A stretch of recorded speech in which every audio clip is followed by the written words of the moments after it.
Video अच्छा लगे तो प्लीज़ सब्सक्राइब कीजिए और प्रेस कीजिए इस बेल आइकन को ताकि मेरे नए नए वीडियो की जानकारी आपको मिल सके सबसे पहले, और ये बिल्कुल फ्री है। Hello parents, welcome to our channel comfort learning. आज हम बात करने वाले हैं बच्चों को इंग्लिश में वाउल्स एंड कॉन्सोनेंट्स कैसे सिखाएं।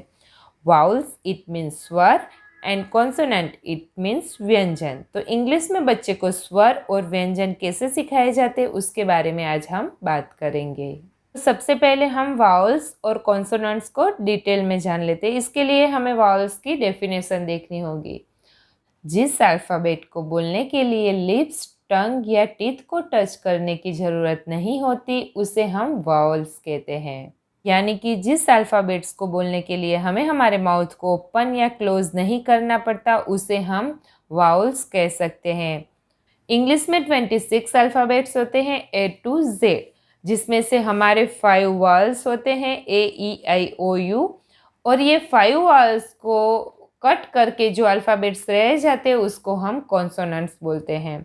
वावल्स की डेफिनेशन हमने देख ली, तो यहाँ पे A, E, I, O, U आप ट्राई कर सकते हो। उसको बोलने के लिए हमें लिप्स, टंग या टीथ की ज़रूरत नहीं रहती।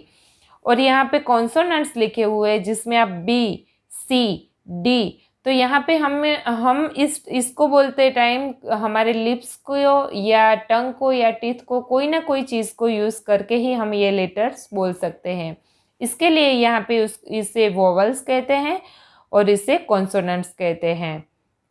अगर आपने मेरा हिंदी में स्वर और व्यंजन कैसे सिखाए वो वीडियो नहीं देखा है तो पहले वो देख लीजिएगा, तो इसको समझने में बहुत आसानी होगी।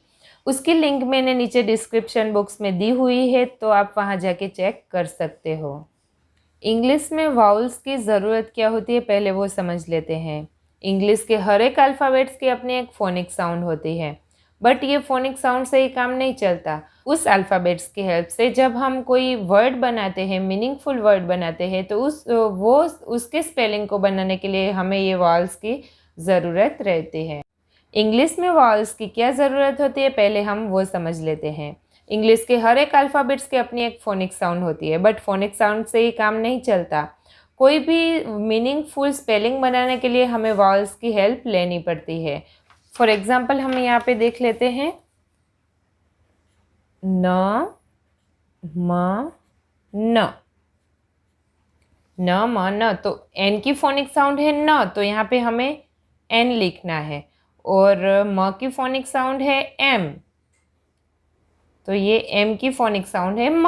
और फिर से न की फोनिक साउंड है न।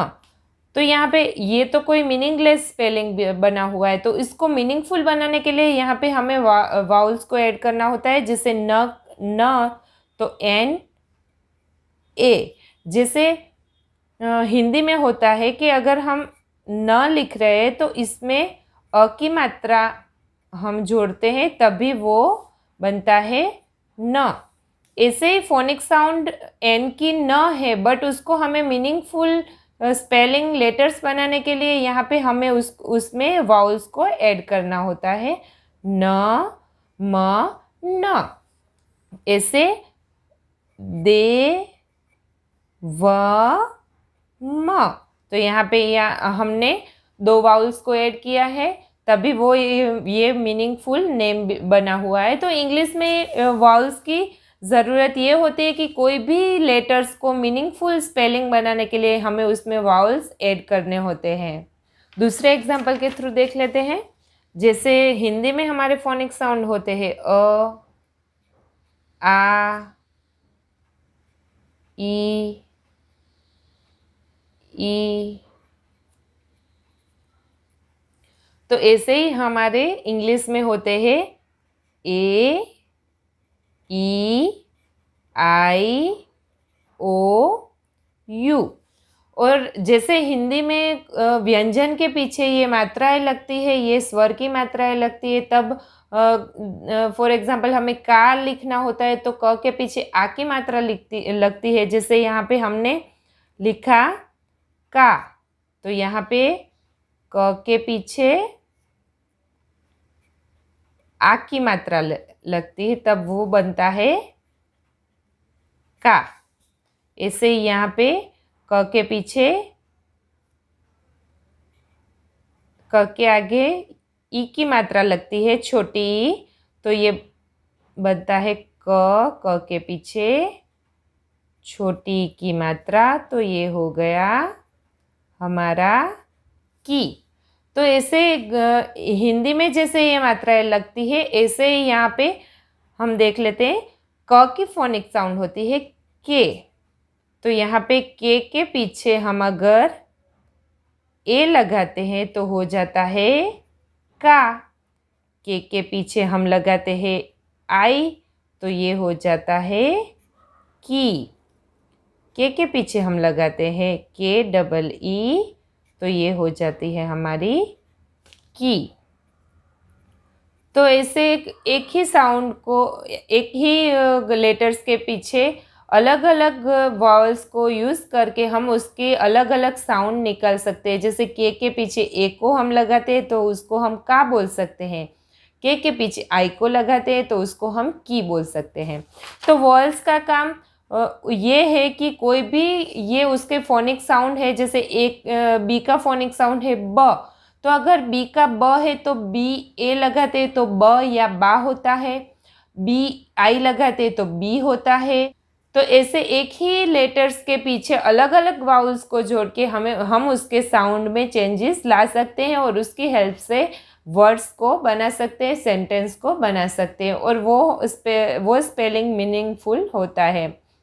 जैसे यहाँ पे हमने पी और टी लिखा, बट इसको हम रीड नहीं कर सकते क्योंकि ये पी और टी ये हमें अलग अलग अल्फ़ाबेट्स के जैसा दिख रहा है। अगर इसके बीच में हम ई लगा देते हैं वाउल्स, तो ये हो जाता है पेट।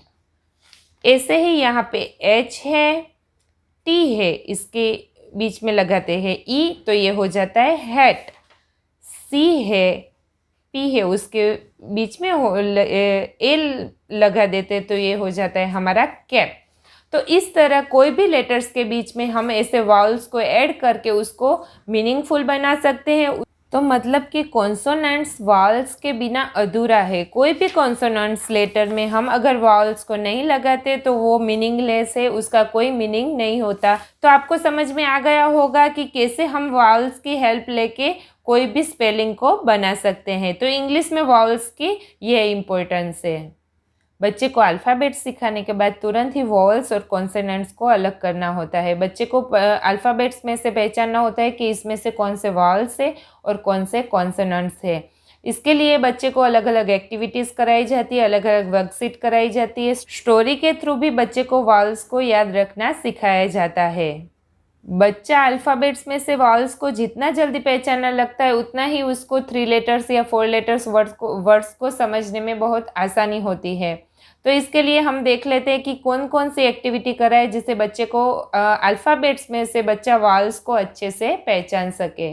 सबसे पहले हम देख लेते हैं कि बच्चों को स्टोरी के थ्रू कैसे वॉवल्स को याद रखना सिखाए। इसके लिए हमें हमारी 5 फिंगर पर एक एक वॉवल्स लिख देना है। हम जब भी बच्चे को वॉवल्स बुलाए तो ऐसे ही बुलवाने हैं, जैसे ए ई आई ओ यू।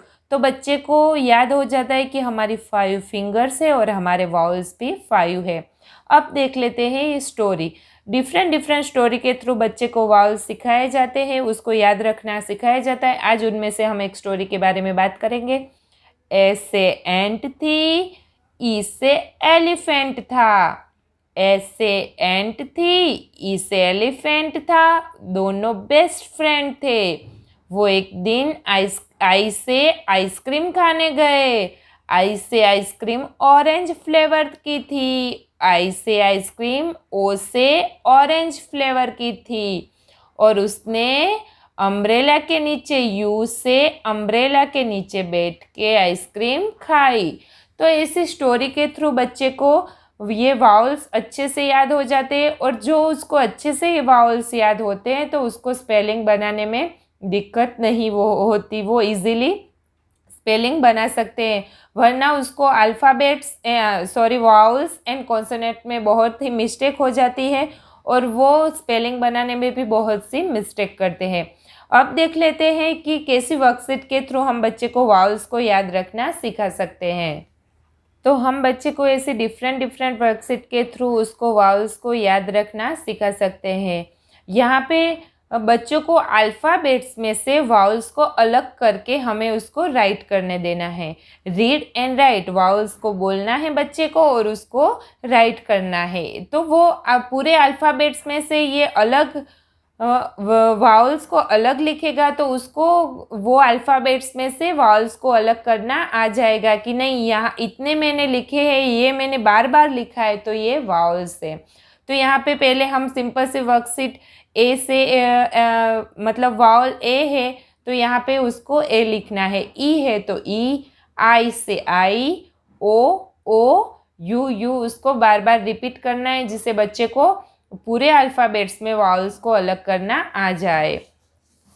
सेकंड वर्कशीट है, यहाँ पे ड्राइंग के थ्रू बच्चे को वाउल्स और कॉन्सोनेंट्स को अलग करना सिखाना है। Identify vowel and consonants and right in umbrella.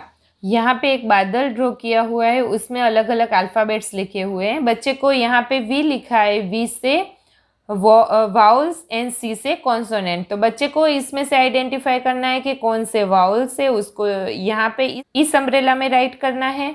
और यहाँ पे सी से कॉन्सोनेंट, तो यहाँ पे कॉन्सोनेंट को आइडेंटिफाई करके यहाँ पे लिखना है। तो इससे बच्चा पूरे अल्फ़ाबेट्स में से कॉन्सोनेंट्स और वाउल्स को अलग करना सीख जाएगा। उसको समझ में आ जाएगा कि ये वाउल्स है और ये कॉन्सोनेंट्स है। नेक्स्ट वर्कशीट हम बच्चे को करवा सकते हैं कि इसे हमें 2 कॉलम बनानी है। Identify common letters in each column and fill in the box. यहाँ पे से यहाँ 2 कॉलम बनाई हुई है। तो कॉलम ए में से जो भी कॉमन लेटर है, फर्स्ट लाइन में से जो भी कॉमन लेटर है वो लेटर यहाँ पे बच्चे को लिखना है। यहाँ पे हम ए कॉमन है तो ए लिखना है, यहाँ पे ई कॉमन है तो ई लिखना है, यहाँ पे आई कॉमन है तो आई लिखना है। यहाँ पे भी बच्चे को ऐसा ही करना है कि कॉमन लेटर लिखना है, पर यहाँ पे हमने कॉन्सोनेंट, एक कॉलम में कॉन्सोनेंट्स लिखने हैं जो कॉमन होते हैं और एक में वाउल्स लिखने हैं। यहाँ पे जो भी कॉमन है वो वाउल्स है और यहाँ पे जो भी कॉमन है वो कॉन्सोनेंट्स है। बच्चा जब लिखेगा उसके बाद उसको समझ में आएगा कि नहीं, ये इसमें से जो भी कॉमन निकले हैं वो है हमारे वाउल्स और इसमें से जो भी कॉमन निकले हैं वो है हमारे कॉन्सोनेंट्स। तो जब बच्चा कॉन्सोनेंट्स और वाउल्स को अलग अलग देखता है, अलग अलग लिखता है, तो उसको समझ में आ जाता है कि ये कॉन्सोनेंट्स है और ये वाउल्स है और उसको धीरे धीरे वो याद हो जाते हैं, वाउल्स और कॉन्सोनेंट्स दोनों। यहाँ पे नेक्स्ट वर्कशीट है, look at the first letter of each word, write V for vowels और C for consonants in the boxes. यहाँ पे फर्स्ट लेटर को आइडेंटिफाई करना है और जो फर्स्ट लेटर वाउल्स है तो उसको वी लिखना है और कॉन्सोनेंट्स है तो उसको सी लिखना है।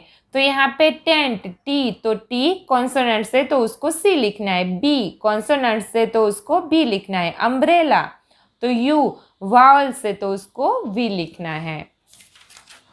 नेक्स्ट वर्कशीट में fill in the missing vowels to complete the word. यहाँ पे वर्ड दिया हुआ है जिसमें वावल्स मिसिंग है और यहाँ पे वावल्स लिखे हुए हैं, तो बच्चे को उस वावल्स को यूज़ करके ये वर्ड्स कंप्लीट करने हैं। तो यहाँ पे सी ब्लैंक टी, तो यहाँ पे उसको ए फिल करना है, तो CAT कैट, RAT रेट। तो ऐसे बच्चे को समझ में आता है कि ऐसे हम वावल्स को यूज़ करके स्पेलिंग बना सकते हैं, कोई वर्ड बना सकते। यहाँ पे ई को, आई को, ओ को और यू को यूज़ करके बच्चे को ये अलग अलग वर्ड बनाने हैं। तो बच्चे को समझ में आता है इस ऐसी वर्कशीट के थ्रू कि वावल्स कौन से हैं और कॉन्सोनेंट्स कौन से हैं। हमें इजी लगता है कि AEIOU, बट बच्चे को कन्फ्यूज़न हो जाता है क्योंकि वो सारे अल्फ़ाबेट्स अभी अभी सीखा है, तो उसको उसमें से वावल्स को अलग करना, कॉन्सोनेंट्स को अलग करना उसके लिए डिफ़िकल्ट होता है। तो आप ऐसी स्टोरी के थ्रू या ऐसे वर्कशीट के थ्रू उसको थोड़े दिन प्रैक्टिस करवाएंगे तो बच्चा अच्छे से वावल्स और कॉन्सोनेंट्स को अलग करना सीख जाएगा। जब वो स्पेलिंग बना रहा होगा 3 लेटर वर्ड्स, 4 लेटर वर्ड्स, तो उसको एकदम इजी हो जाता है इस वावल को यूज़ करके उसको ऐसे स्पेलिंग बनाना है जैसे हमने यहाँ पे बनाए हैं। तो ऐसे बच्चे को कॉन्सोनेंट्स और वावल्स को अलग करना बहुत ही ज़रूरी होता है। इसके लिए आप ऐसी डिफरेंट टाइप ऑफ वर्कशीट और स्टोरी के थ्रू सिखा सकते हैं। और हाँ, जब हम बच्चे को आर्टिकल सिखा रहे हैं तो तब भी जो अगर बच्चा वावल्स और कॉन्सोनेंट्स को अच्छे से पहचानता है, वो उसको अलग करना जानता है, तो उसके लिए आर्टिकल सीखना बहुत ईजी हो जाएगा। तो बच्चे को ये प्रैक्टिस बहुत ही ज़रूरी है। तो ऐसे वर्कशीट और स्टोरी के थ्रू आप बच्चे को वावल्स एंड कॉन्सोनेंट्स सिखा सकते हैं। अभी हमें बच्चे को वावल्स का और कॉन्सोनेंट्स का मीनिंग नहीं समझाना है, उसको सिर्फ अल्फ़ाबेट्स में से वावल्स और कॉन्सोनेंट्स अलग करना सिखाना है, जिससे उसको 3 लेटर 4 लेटर्स वर्ड बनाने में आसानी हो, आर्टिकल सीखने में आसानी हो। तो ये जानकारी सिर्फ हमारे तक ही रखनी है, बस बच्चे को ऐसी एक्सरसाइज और स्टोरी के थ्रू ये सब कुछ सिखाना है। अगर आपको वीडियो अच्छा लगा हो तो प्लीज़ लाइक करें, अपने फ्रेंड्स के साथ शेयर करें और अगर सब्सक्राइब नहीं किया है तो जल्दी से कर दीजिएगा। Thanks for watching.